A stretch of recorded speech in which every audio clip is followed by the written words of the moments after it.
Hi, my name is Clay. I went shadowing at West High School, and I went to an 11th grade language arts class. We had 7 ELLs. They were all between levels 3 and 4 on the WIDA standards.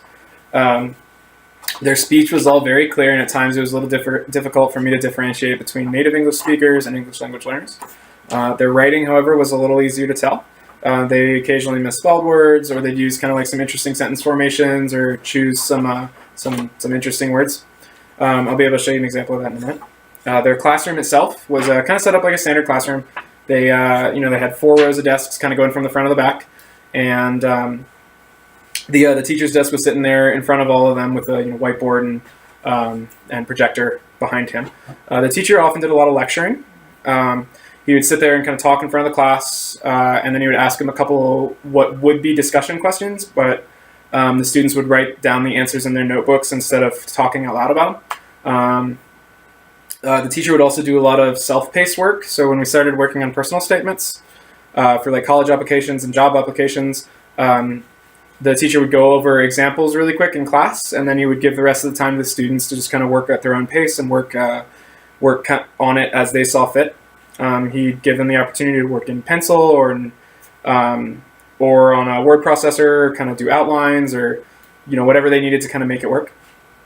The teacher didn't really do like discussions with the students. He wouldn't ask the students questions and then wait for them to respond like with their voices in class. All of their kind of exchange was done through that notebook. During that self-paced work, the teacher really wouldn't go around and talk to students very much. He might peek a little and might kind of look around, but he definitely left them kind of to their own devices. All right, now my first example.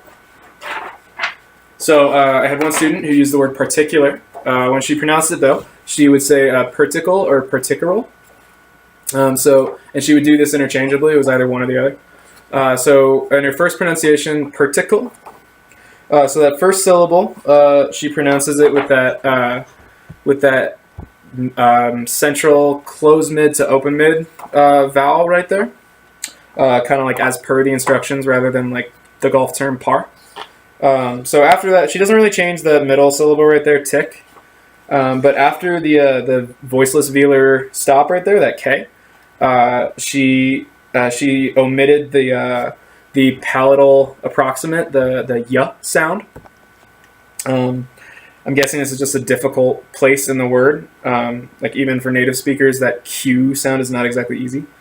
But yeah, in both cases, she just omitted that sound. Afterward, however, as we keep progressing through her pronunciation, in the first one, she ends with the alveolar lateral approximate, l.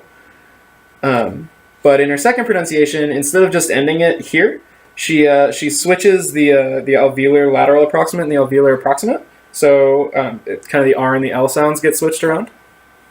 Again, I'm not sure entirely why she's doing this, but I imagine it's just because it's a very difficult place in the word and a very difficult combination of sounds. So the second student was similar but different. So this student used the word frequency, and instead of saying frequency, they pronounced it frequency. Oops. So like the first student, after this voiceless velar stop right here, there's in this word it's the voiced labial velar approximate, that w sound. But that just got omitted. But other than that, the word is the same. It's still frequency, just without that W. I imagine, just like the first student, that sound right there, right after the voiceless velar plosive, is just a little difficult to form, and it just gets omitted anyway. All right. So my writing sample here. So this was done on a word processor, so I'm likely missing a couple spelling errors. But I'd really like to focus kind of on how the student forms her thoughts and how she kind of progresses through the essay. So this was used for their personal statements for their college applications. The first sentence here reads, "Separations have brought me an analytical thinking." The guidance from the teacher was kind of like write something unique, or write something that's unique about you. So the student was likely just thinking about how separation has affected her life and thinking pretty deep on it.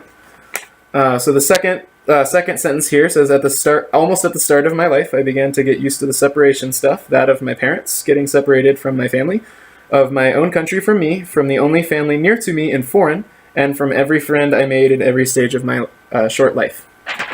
So she understands how to convey her thoughts. There's nothing in here that's really unclear. It's definitely not like standard grammatical English, but I definitely still understand what she's saying. I do want to focus on two different spots.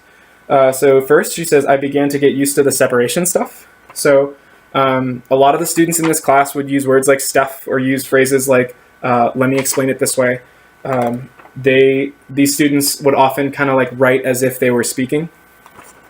And this second spot here, she says, from the only family near to me in foreign.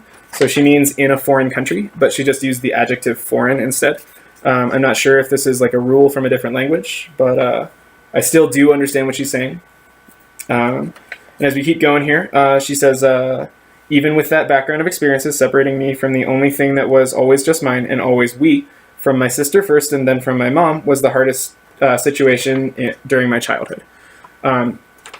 So the first thing I want to note is this student definitely understands how essays form and how like the flow of an essay should work. Like she starts big and she kind of narrows it down to a concrete claim.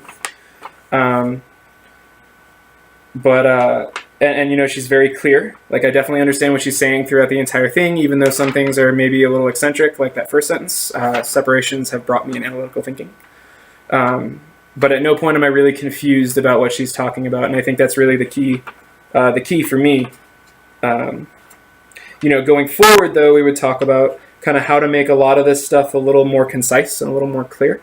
So instead of having like, you know, several different commas and making a long list that kind of forgets the brunt of the sentence, we could work on separating sentences out and making more sentences and yeah. All right.